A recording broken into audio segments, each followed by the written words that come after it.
నవరాత్రి ఎందుకు జరుపుకుంటారు? దసరా పండుగకు ఉన్న నిజమైన కథ ఏంటో మీకు తెలుసా? దుర్గమ్మ ఎలా జన్మించింది? దుర్గమ్మకి మహిషాసురుడికి 9 రోజులు భయంకరమైన యుద్ధం జరిగింది అని మీకు తెలుసా? దుర్గమ్మ 9 అవతారాలు ఏంటో మీకు తెలుసా? ఇవన్నీ ఈ రోజు వీడియోలో తెలుసుకుందాం. ప్రతి ఒక్క దుర్గమ్మ భక్తుడు, ప్రతి ఒక్క శివుడి భక్తుడు ఈ వీడియో తప్పకుండా మిస్ అవ్వకుండా చివరి వరకు చూడండి. సత్యయుగంలో పాతాళ లోకాన్ని రంబ్ మరియు కరంబ్ అనే ఇద్దరు అన్నదమ్ములు పాలించేవారు. వాళ్ళిద్దరికి పెళ్లిళ్ళు అయినా కూడా వారు ఎంత ప్రయత్నించినా వారికి సంతానం అనేది అస్సలు కలగలేదు. దాంతో ఇక దేవుళ్ళ మీద భారం వేద్దాము అని ఇద్దరు నిర్ణయించుకొని దేవుళ్ళకి తపస్సు చేయడం మొదలు పెడతారు. రంబు అగ్ని దేవుడిని మెప్పించడానికి ఒక అడవిలో కూర్చుని చుట్టూ అంతా అగ్నితో నింపేసి ఆ భయంకరమైన అగ్ని మధ్యలో కూర్చుని తపస్సు చేయడం మొదలు పెడతాడు. కరంబ్ అయితే ఒక నదిలోకి దిగి శరీరం అంతా నది లోపల ఉంచి తల మాత్రమే బయటికి కనపడేలా ఉంచి వరుణ దేవుడికి తపస్సు చేయడం మొదలు పెడతాడు. అలా వారు ఇద్దరు రోజులు కాదు, నెలలు కాదు, వందల వేల సంవత్సరాలు తపస్సు చేస్తూనే ఉంటారు. ఈ విషయం తెలుసుకున్న ఇంద్రుడు ఖచ్చితంగా ఈ అసురుడు చేసే తపస్సుకి దేవుళ్ళు మెచ్చి వరం ఇస్తారు. ఆ వరాలతో ఇంద్రలోకం పైన కూడా దాడి చేస్తారు అని అనుకొని భూలోకానికి వస్తాడు. కరంబు తపస్సు చేస్తున్న చోటికి వచ్చి ఒక పెద్ద ముసలిలాగా మారిపోయి ఆ నదిలోకి దిగి కరంబు పైన దాడి చేసి చంపేస్తాడు. అతని తమ్ముడు చనిపోయాడు అని తపస్సు చేస్తున్న రంబుకి కూడా అర్థమైపోతుంది. చంపినది ఇంద్రుడు అని కూడా అర్థమైపోతుంది. తన తమ్ముడు చనిపోయాడు అని తెలిసి ధ్యానము నుండి బయటికి వచ్చి సంతానం కోసం తపస్సు చేస్తుంటే చంపుతారా అని తన కత్తిని తీసుకొని తన కడుపులోకి పొడుచుకుంటూ ఉండగా ఆ అగ్నిలో నుండి ఒక దివ్యమైన వెలుగు వస్తుంది. ఆ వెలుగు నుండి అగ్నిదేవుడు వచ్చి రంబుని ఆపుతాడు. నేను నీ తపస్సుకు మెచ్చాను, నీకు ఏం వరం కావాలో కోరుకో అని అనగా రంబు ముందు అయితే ఒక ఆడపిల్ల సంతానంగా కావాలి అని అనుకుంటూ ఉండేవాడు. కానీ ఇంద్రుడు చేసిన పనికి కోపంతో నాకు పుట్టబోయే సంతానం ఎంత శక్తివంతుడిలా ఉండాలి అంటే అతనిని చూస్తేనే దేవతలు భయపడిపోయి వాళ్ళంతట వాళ్లే ఓటమిని ఒప్పుకోవాలి.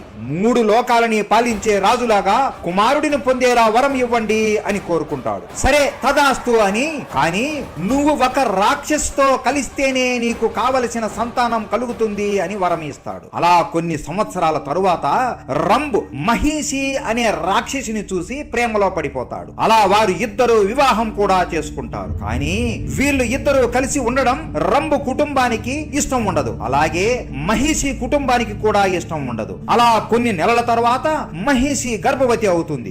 ఒక రోజు రంబు మరియు మహిషి ఒంటరిగా అడవిలో వేటకు వెళుతుండగా వీళ్ళ ఇద్దరి కుటుంబీకులు వీళ్ళ మీద దాడి చేస్తారు. మహిషిని కాపాడుకోవడం కోసం అడ్డుపడి రంబు అక్కడికక్కడే చనిపోతాడు. మహిషి వాళ్ళ నుండి తప్పించుకొని పరిగెత్తుతుంది. ఆమె వెనకాలే ఈ రాక్షసులు అందరూ చంపడానికి వెంటపడుతూ ఉంటారు. మహిషి పరిగెత్తుతూ యక్షుల రాజ్యానికి చేరుకుంటుంది. మొత్తం యక్షులకి ఆమెకు జరిగిన అన్యాయం గురించి చెబుతుంది. అది విని వారు కూడా బాధపడి మేము మిమ్మల్ని కాపాడతాము అని వచ్చిన ప్రతి ఒక్క రాక్షసుని చంపేస్తారు. కానీ మహిషికి తన కళ్ళ ముందే ఎంతో ప్రేమించే తన భర్త చావుని చూడటంతో ఆమె గుండె పగిలిపోయినంత అయిపోతుంది.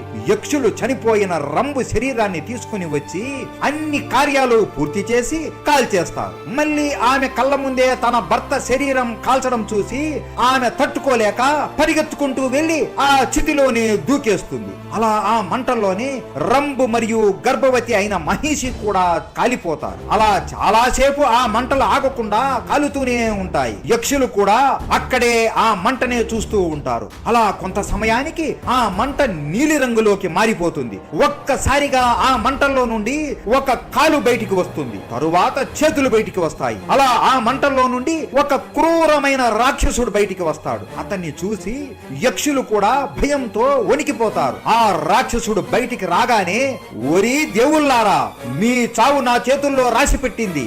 ఈ రోజు నుండి ప్రతి రోజు లెక్క పెట్టుకుంటూ ఉండండి. ప్రతి ఒక్కరిని ఊచకోత అంటే ఏంటో చూపిస్తాను అని అరుస్తూ గట్టిగా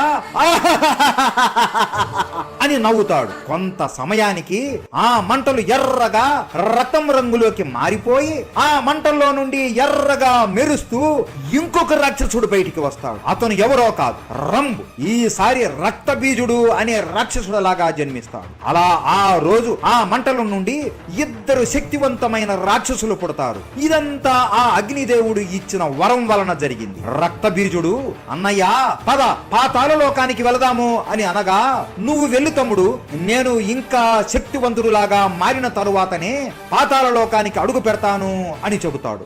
మహిషాసురుడు హిమాలయ పర్వతాన్ని ఎంతో కష్టపడి ఎక్కి పర్వతం మీద ఒక కాలు మీద నిలబడుకొని ఓం బ్రహ్మదేవా, ఓం బ్రహ్మదేవా, ఓం బ్రహ్మదేవా అని తపస్సు చేయడం మొదలు పెడతాడు. బ్రహ్మదేవుడు అతని తపస్సుకి భంగం కలిగించడానికి తుఫాను, మంచు, ఉరుములు, మెరుపులు అతని మీద ఎన్నో ప్రయత్నాలు చేసినా కట్టు కదలకుండా తపస్సు చేస్తూనే ఉంటాడు. బ్రహ్మ తపస్సుకు మెచ్చి మహిషాసురుడి ముందు ప్రత్యక్షమయ్యి ఏం వరం కావాలి నాయనా అని అడుగుతాడు. మహిషాసురుడు వెంటనే నాకు అమరత్వం కావాలి అని అడుగుతాడు. పిచ్చివాడా, అమరత్వం అనేది ఎవ్వరికీ ఉండదు, వేరేది ఏదైనా కోరుకో అని అనగా మహిషాసురుడు ఆలోచనలో పడిపోతాడు. నేను పిచ్చివాడినా అని అనుకుంటూ నన్ను ఏ మగవాడు చంపకూడదు అని అడగగా బ్రహ్మదేవుడు, అంటే ఆడవాళ్ళు నిన్ను ఏమైనా చేస్తారు అని భయం లేదా అని అనగా మహిషాసురుడు నవ్వుతూ, ఒక మగవాడే నన్ను ఏమీ చేయలేనప్పుడు ఒక బలహీనురాలైన ఆడది కేవలం ఒక ఆడది నన్ను ఏం చేస్తుంది అని నవ్వుతూ హేళన చేస్తూ అంటాడు. బ్రహ్మదేవుడు నవ్వుతూ, సరే మహిషాసురా, నువ్వు కోరుకున్నది జరుగుతుంది, తదాస్తు అని అంటాడు. ఆ తరువాత మహిషాసురుడు ఇంకా చాలా దేవుళ్ళకి తపస్సు చేసి ఎన్నెన్నో వరాలు, అస్త్రాలు పొందుతాడు. అలా మహిషాసురుడు ఈ లోకంలోనే అత్యంత శక్తివంతుడిలాగా మారిపోతాడు. మహిషాసురుడు భూమి మీద ఉన్న రాజులను ఓడించి వాళ్ళ రాజ్యాలను కూడా పొందుతాడు. అలాగే తన తండ్రిని చంపిన రాక్షసులని, అలాగే వాళ్ళ కుటుంబాలని చంపేస్తాడు. భూమి మీద ఉన్న ప్రతి ఒక్కరిని అతని బానిసలలాగా మార్చుకుంటాడు. ఇక భూమి మీద చేసింది చాలు అని ఇంద్రలోకాన్ని సొంతం చేసుకోవాలి అని అతని సైన్యంతో ఇంద్రలోకం మీద దాడి చేస్తాడు. ఇంద్రుడు మొత్తం దేవుళ్ళందరినీ పిలిచి వారి సహాయం కోరతాడు. కానీ మహిషాసురుడు స్వర్గలోకంలో దేవుళ్ళ ముందు నడుస్తుంటే అతన్ని చూసే సగం మంది సైనికులు చనిపోతారు. అతడు వదిలే అస్త్రాలకి దేవతలు కూడా చనిపోతారు. మొత్తం దేవుళ్ళని అతను ఒక్కడే సునాయాసంగా ఓడించి స్వర్గానికి రాజులాగా మారిపోతాడు. ఇంద్రుడు అలాగే కొంతమంది దేవుళ్ళు అక్కడి నుండి తప్పించుకుని నేరుగా బ్రహ్మదేవుడి దగ్గరికి వెళ్ళగా, బ్రహ్మదేవుడు నా చేతుల్లో ఏదీ లేదు, పదండి విష్ణువు దగ్గరికి అని వైకుంఠానికి వెళతారు. విష్ణువు కూడా నవ్వుతూ, నేను ఒక్కడినే ఏమీ చేయలేను, మనకి ఆయన అవసరం ఉంది, పదండి భూలోకానికి అని దేవతలు అందరూ అలాగే విష్ణువు, బ్రహ్మదేవుడు కైలాస పర్వతం ఎక్కడం మొదలు పెడతారు. అలా త్రిమూర్తులలో ఒకరు అయిన శివుడు దగ్గరికి వెళతారు. శివుడు ధ్యానం చేస్తూ ఉంటాడు. మొత్తం దేవుళ్ళందరూ మహిషాసురుడు చేసే పన్ను గురించి శివుడితో చెప్పగా విష్ణువు మరియు శివుడు కూర్చుని ఆలోచించి, మొదటిగా మనం మహిషాసురుడిని స్వర్గలోకం నుండి తరిమి కొట్టాలి అని పథకం వేసి దేవుళ్ళతో చెబుతారు. ఆ మరుసటి రోజు ఉదయాన్నే దేవుళ్ళు అందరూ స్వర్గలోకానికి వస్తారు. మహిషాసురుడు నవ్వుకొని, మళ్ళీ మీరు వచ్చారా, రండి అని అనుకుంటాడు. కానీ ఈసారి విష్ణువు మొత్తం సైనికుల్ని ఆదేశిస్తూ ఉంటాడు. బ్రహ్మదేవుడు ఆపకుండా అస్త్రాలు వదులుతూ ఉంటాడు. శివుడు మాత్రం ఆయన త్రిశూలంతో మొత్తం రాక్షసులని చంపుతూ ఉంటాడు. మహిషాసురుడు యుద్ధంలోకి దిగి ఇంద్రుడితో పాటు ఎంతో మంది దేవతలని ఒక్కడే సునాయాసంగా ఓడిస్తూ ఉంటాడు. అప్పుడు విష్ణువు తన గద తీసుకుని మహిషాసురుడితో యుద్ధం చేస్తాడు. విష్ణువు ఎలా యుద్ధం చేస్తున్నాడు అంటే, మహిషాసురుడిని ఒక దెబ్బ కొట్టి రక్తం వచ్చే లోపే వెంటనే ఆ దెబ్బ మీదనే ఇంకొక దెబ్బ కొట్టేస్తా ఉంటాడు. అలా మహిషాసురుడిని ఒక్క క్షణం కూడా ఆపకుండా కొడుతూనే ఉండేవాడు. మహిషాసురుడు ఇక నేను చనిపోతానేమోనని తన శక్తి మొత్తం ఉపయోగించి ఒక దున్నపోతులాగా మారిపోతాడు. అలా మారిపోయి అక్కడి నుండి పారిపోతాడు. మళ్ళీ తన నిజ స్వరూపంలోకి మారిపోయి దేవతల మీద పడిపోతాడు. శివుడు, విష్ణువు, బ్రహ్మ దేవుళ్ళు అందరూ కలిసి ఈ రాక్షసులని చంపేస్తారు. మహిషాసురుడు గట్టిగా నవ్వుతూ ఆయన చేతిలో ఉన్న కత్తితో తన చేతిని కోసుకొని మంత్రాలు చదవగా వెంటనే చనిపో చనిపోయిన రాక్షసులందరూ మళ్ళీ బ్రతికి ముందు కన్నా 100 రెట్లు ఎక్కువ శక్తివంతులులాగా మారిపోతారు. అలా దేవుళ్ళు అందరూ చంపుతూనే ఉంటారు. మహిషాసురుడు మళ్ళీ అందరినీ ముందు కన్నా ఎక్కువ శక్తివంతులులాగా మారుస్తూ ఉంటాడు. విష్ణువు తన సుదర్శన చక్రం మహిషాసురుడి పైన వదులుతాడు. శివుడు తన త్రిశూలాన్ని మహిషాసురుడి పైన వదులుతాడు. కానీ మహిషాసురుడి మీద ఒక్క ఘాటు కూడా పడదు. మొత్తం దేవుళ్ళందరూ ఆశ్చర్యపోతారు.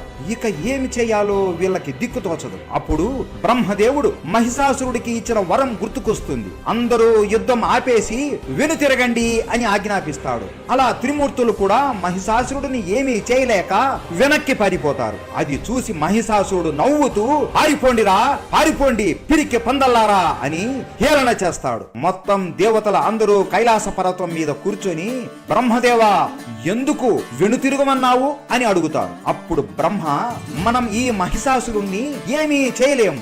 అతన్ని ఏ మగవాడు చంపలేడు.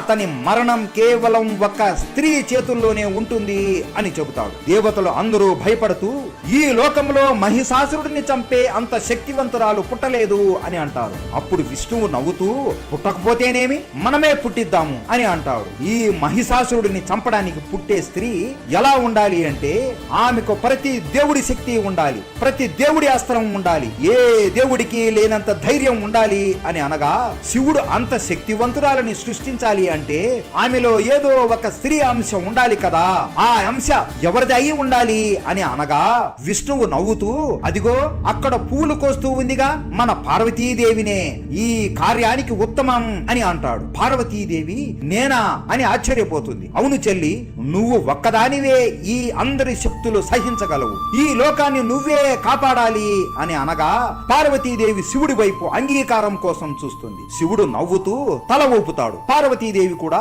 సరే అన్నయ్య అని అంటుంది. అప్పుడు దేవుళ్ళు అందరూ వారి చేతులని పైకి ఎత్తి వారి శక్తులని పార్వతీదేవిలోకి ప్రవేశపెడతారు. అలా పార్వతీదేవి అందరి దేవుళ్ళ శక్తిని పొందుతుంది. ఆ తరువాత శివుడు తన త్రిశూలాన్ని పార్వతీదేవికి ఇస్తాడు. విష్ణువు తన సుదర్శన చక్రాన్ని ఇస్తాడు. ఇంద్రదేవుడు తన వజ్రాయుధాన్ని ఇస్తాడు. సూర్యదేవుడు అయితే ఆయన శక్తి ఉపయోగించి ఒక కవచం అలాగే ఖడ్గం ఇస్తాడు. అలాగే ఒక సింహాన్ని ఇస్తాడు. ఆ తరువాత విశ్వకర్మ ఆయన చేతులతో బంగారు కవచాన్ని చేసి దేవికి ఇస్తాడు. మిగతా దేవుళ్ళు అందరూ వారి శక్తితో చేసిన అస్త్రాలని పార్వతీదేవికి ప్రసాదిస్తారు. అన్ని శక్తులు అన్ని అస్త్రాలు పొందడంతో పార్వతీదేవి రూపం మారిపోయి దుర్గమ్మలాగా మారిపోతుంది. ఆ రూపాన్ని చూసి దేవుళ్ళందరూ ఆశ్చర్యపోయి నమస్కరిస్తారు. మహిషాసురుడు 3 లోకాలకి రాజు అయిపోయి అందరినీ హింసిస్తూ పాలిస్తూ ఉంటాడు. ఇక నన్ను ఎవరు ఆపలేరు అని అనుకునే లోపే ఒక్కసారిగా భూమి మొత్తం కదిలి దద్దరిల్లుతుంది.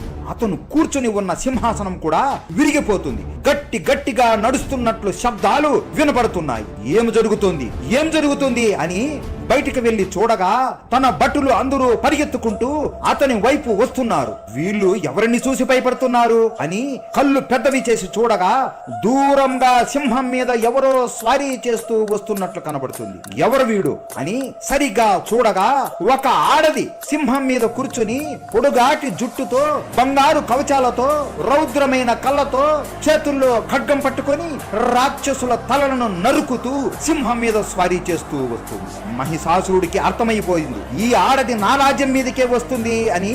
వెంటనే తన సేనాధిపతి అయిన త్రినేత్రుడితో పాటు 5 లక్షల మంది రాక్షసులని ఆ ఆడదాన్ని చంపమని పంపిస్తారు. త్రినేత్రుడు 5 లక్షల రాక్షసులని తీసుకొని దుర్గమ్మ ముందుకు వచ్చారు. ఎప్పుడైతే వీళ్ళు దుర్గమ్మని చూస్తారో వాళ్ళ చేతులు కాళ్ళు అంగుళము కూడా కదపలేకపోతారు. దుర్గమ్మ అప్పుడు ఒక్క అరుపు అరుస్తుంది. ఆ అరుపుకి వాళ్ళ చెవులు పగిలిపోయి రథం కక్కుకొని అక్కడికక్కడే కుప్పకూలి చచ్చిపోతారు. ఇదంతా మహిషాసురుడు చూసి ఇతని కళ్ళని అతను నమ్మలేకపోతాడు. దుర్గమ్మ మొత్తం సైనికులందరినీ చంపేసి మహిషాసురుడి మహల్ ముందుకు వచ్చి, ఒరీ మహిషాసురా, బయటికి వచ్చి నాతో యుద్ధం చెయ్యిరా, వస్తే నువ్వు ఒక్కడవే చస్తావు, లేదంటే మొత్తం ఈ రాజ్యంలో ఉన్న ప్రతి ఒక్క రాక్షసుడు చస్తాడు అంటుంది. మహిషాసురుడు దుర్గమ్మని అంత దగ్గర నుండి చూడటంతో ఆమె అందాన్ని చూసి ప్రేమలో పడిపోతాడు. మెల్లగా దుర్గమ్మ ముందుకు వెళ్లి ఆమె కళ్ళల్లోకి చూస్తూ, నన్ను వివాహం చేసుకుంటావా? ఈ లోకంలో నా అంత గొప్ప మగవాడు ఎవడూ లేడు. నన్ను వివాహం చేసుకుంటే ఈ 3 లోకాలని నీకు ఇస్తాను అని అనగా, అది విన్న దుర్గమ్మకి కోపం మరింత ఎక్కువైపోతుంది. చివరిసారిగా అడుగుతున్నా, యుద్ధం చేస్తావా చేయవా అని అడగగా, యుద్ధం నీతోనా? ఒక ఆడదానితో నేను యుద్ధం చేయాలా? ఆడది అంటే వంటగదిలో ఉండాలి, లేదంటే పడక గదిలో ఉండాలి, అంతేకాని ఇలా యుద్ధానికి దిగకూడదు. నేను అసలు ఆడవాళ్ళని నా కాళ్ళ కింద ఉన్న దుమ్ముతో సమానం అని అనుకుంటాను. అలాంటిది నీతో నేను యుద్ధం చేయడం ఏంటి అని హేళన చేస్తాడు. అది వింటున్న దుర్గమ్మకి కోపం మరింత పెరిగిపోతుంది. కానీ ఆమె కోపాన్ని అణుచుకొని నవ్వుతూ, సరే అయితే నువ్వు నాతో యుద్ధం చేసి గెలిస్తే నేను నిన్ను వివాహం చేసుకుంటాను అని అంటుంది.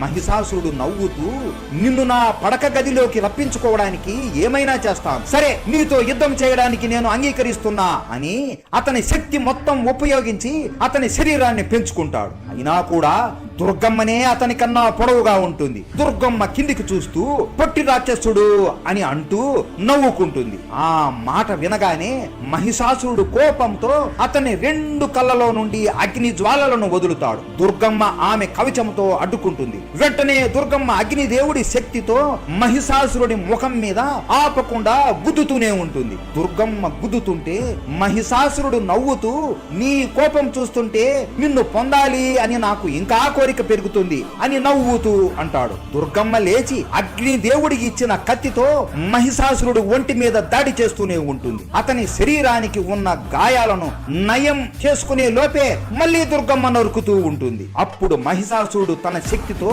చనిపోయిన అతని సైన్యాన్ని మళ్ళీ పుట్టిస్తాడు. మొత్తం 10 కోట్ల రాక్షసులకి మళ్ళీ ప్రాణం వస్తుంది. అందరూ ఒక్కసారిగా దుర్గమ్మ మీద దాడి చేయడానికి పరిగెత్తుకుంటూ వస్తూ ఉంటారు. అప్పుడు దుర్గమ్మ సింహముఖ అని గట్టిగా అరుస్తుంది. ఆ కోట్ల రాక్షసులలో నుండి దుర్గమ్మ వాహనమైన సింహం పరిగెత్తుకుంటూ ఆమె దగ్గరికి వస్తుంది. దుర్గమ్మ సింహం మీద కూర్చొని మొత్తం ఆ 10 కోట్ల రాక్షసులతో యుద్ధం చేస్తుంది. దుర్గమ్మ విష్ణువు ఇచ్చిన సుదర్శన చక్రం వదులుతుంది. అది సరి వేగముగా వెళుతూ అడ్డు వచ్చిన ప్రతి ఒక్కడి తలని వేరు చేస్తూ ఉంటుంది. ఆ తరువాత శివుడు ఇచ్చిన త్రిశూలాన్ని వదులుతుంది. ఆ త్రిశూలం నుండి వచ్చే మెరుపులకి ఆ రాక్షసులు అందరూ బూడిదైపోతూ ఉంటారు. అలా ఈ 2 అస్త్రాలు యుద్ధ భూమిలో ఆమె చుట్టూ తిరుగుతూ ఉంటే దుర్గమ్మ ఖడ్గంతో అందరి తలలని వేరు చేస్తూ ఉంటుంది. అలా మొత్తం 10 కోట్ల రాక్షసులని ఊచకోత కోస్తూ చంపేస్తుంది.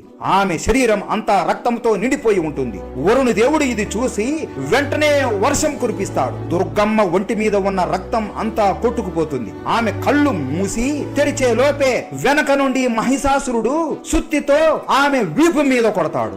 ఆ దెబ్బకి ఆమె వీపు మొత్తం రక్తం కారిపోయి కింద పడిపోతుంది. దొంగ దెబ్బ తీస్తావారా అని కోపంతో సుదర్శన చక్రం తీసి ఆమె వెనక వీపుకి ఒక కవచములాగా తగిలించుకుంటుంది. మహిషాసురుడు ఆ యుద్ధ భూమిలో ఎక్కడో దాక్కుని దొంగ దెబ్బ తీయడానికి ఎదురు చూస్తూ ఉంటాడు. దుర్గమ్మ సింహాన్ని మహిషాసురుడిని వెతకమని పంపిస్తుంది. సింహం మహిషాసురుడు ఉండే చోటు కనిపెడుతుంది. అని వెంటనే మహిషాసురుడు అతని శక్తితో ఆ సింహాన్ని ఓడించి కింద పడేస్తాడు. సింహం అరుస్తున్న అరుపులు విని దుర్గమ్మ పరిగెత్తుకుంటూ ఆ వైపుకి వెళుతుంది. అక్కడ సింహం కూర్చొని ఉంటుంది. అమ్మయ్య నీకేం కాలేదు కదా అని తల మీద చెయ్యి పెడుతుండగా ఆ సింహం దుర్గమ్మ మీద విరుచుకుపడి ఆమెను గాయపరుస్తుంది. ఆ సింహం రూపంలో ఉన్నది ఎవరో కాదు, ఆ మహిషాసురుడే.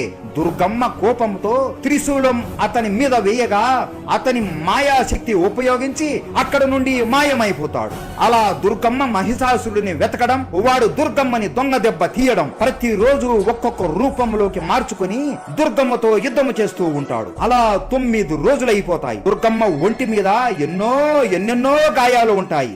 9వ రోజు మొత్తానికి ఆమె సింహం కనబడుతుంది. అది కొన ఊపిరితో ప్రాణంతో ఉంటుంది. ఆ సింహం దగ్గరికి వెళుతుండగా మహిషాసురుడు తన అసలైన దున్నపోతు రూపంలోకి మారిపోయి సరి వేగంగా వచ్చి దుర్గమ్మ కడుపుకి గుద్ది ముందుకు తోస్తూ ఉంటాడు. అలా తోస్తూ ఎన్నో కొండలని ఎన్నో చెట్లని ధ్వంసం చేస్తూ ఉంటాడు. దుర్గమ్మ రక్తం కక్కుతూ గాయపడిపోయి ఉంటుంది. దుర్గమ్మ ఆమె పూర్తి శక్తి ఆమె ఎడమ కాలిలోకి పంపించి ఒక్కసారిగా కాలితో భూమిలోకి అడుగు పెట్టగా అక్కడికక్కడే ఆగిపోతుంది. మహిషాసురుడు ఎంత తోస్తున్నా కూడా ఒక్క అంగుళం కూడా దుర్గమ్మని కదపలేకపోతాడు. దుర్గమ్మ ఆమె మోచేతులతో మహిషాసురుడి వీపు మీద ఆపకుండా గుద్దుతూనే ఉంటుంది. ఆ దెబ్బలకి మహిషాసురుడి రక్తం కక్కుతూ క్రింద పడిపోతాడు.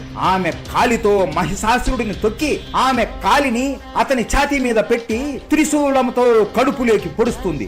మహిషాసురుడు రక్తం కక్కుతూ, దేవి నన్ను క్షమించు, ఆడవాళ్ళని చులకనగా చూడడం నా తప్పు, దయచేసి నన్ను క్షమించు అని అనగా దుర్గమ్మ కోపముతో ఉన్నా కూడా శాంతించి అతనికి ఒక వరం ఇస్తుంది. ఇక నుండి నన్ను తలుచుకున్న ప్రతి ఒక్కరూ నిన్ను కూడా తలుచుకుంటూ ఉంటారు అని వరం ఇచ్చి చేతులలోకి ఆమె ఖడ్గాన్ని తీసుకొని ఆ ఖడ్గాన్ని పైకి ఎత్తి, దేవతలారా అందరూ చూడండి అని అంటూ ఒక్కసారిగా మహిషాసురుడి తలను వేరు చేసి ఆ తలని పట్టుకొని పైకి ఎత్తుతుంది. అలా దుర్గమ్మ మహిషాసురుడిని చంపేస్తుంది. ఆమె కోపం అప్పటికీ కూడా తగ్గకపోయేసరికి దేవతలు అందరూ వచ్చి ఆమెకు పూల వర్షం కురిపిస్తారు. మొత్తం దేవతలు అందరూ ఆమెకు ఒక కొత్త పేరు పెడతారు. ఆ పేరే మహిషాసుర మర్దిని. దుర్గమ్మ శాంతించి ఆమె సింహాన్ని వెతుక్కుంటూ వెళ్లి దానికి తిరిగి శక్తి ఇచ్చి బ్రతికిస్తుంది. అలా సింహం మీద కూర్చొని కైలాసానికి బయలుదేరుతుంది. దుర్గమ్మ చంపిన ఈ రోజుని మనం విజయదశమి లేదా దసరా లాగా జరుపుకుంటున్నాం. దుర్గమ్మ మహిషాసురుడితో యుద్ధం చేసిన ఈ 9 రోజులని మనం నవరాత్రులాగా జరుపుకుంటాం. ప్రతి ఒక్కరికి దసరా పండుగ వెనుక ఉన్న కథ ఏంటో అర్థమైంది అని అనుకుంటున్నాం. ప్రతి ఒక్క హిందువుకి ఈ వీడియో తప్పకుండా షేర్ చేయండి. దుర్గమ్మ అంటే మీకు ఇష్టం ఉంటే జై దుర్గమ్మ అని కామెంట్ చేసి సబ్స్క్రైబ్ చేసుకోండి.